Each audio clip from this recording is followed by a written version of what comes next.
It's bad. It sticks to somebody. Sister Gregory of the Bar Convent is custodian of Britain's greatest hoard of relics. She's lost count of how many she has. There are two classes of relics. There are first-class relics, which are actually part of the saint or the martyr. A bit of his bone, a bit of his hair, a bit of his flesh.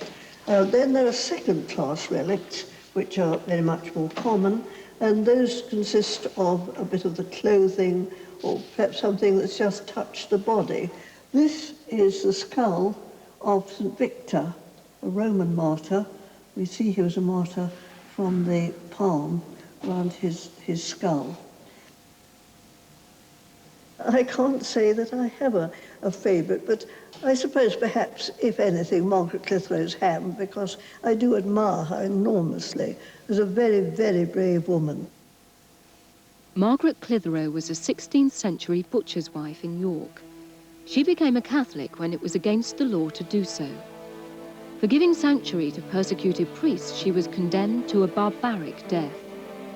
Crushed beneath enormous weights, she took 15 minutes to die.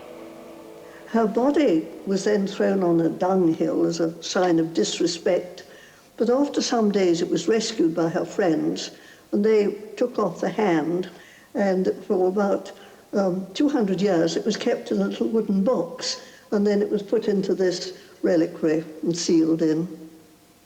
I don't know that any flesh could exist in those circumstances for 400 years. I think it must be supernatural. Of all... Nearly 450 years ago, St. Francis died, but a gruesome mystery lives on. Why, after all this time, has his body not rotted away? Why can the flesh of his face and even the veins in his feet still be plainly seen? St. Francis was a tireless missionary. His journeys to spread the Christian gospel took him from Goa to China. Such was his zeal that in 1552 he died, aged 46, of exhaustion. His followers wanted to take his bones home to Goa as relics. They buried him in a grave full of quicklime to help his flesh rot, but they were to be amazed. 2 months... We can see here, there are heads, definitely. Flesh remains on St. Francis's skull. Even wisps of his hair have survived 4 centuries. The doctors search for every clue. Yeah. Open show in 1953. Its decrepit state today owes more to relic hunters than to rot.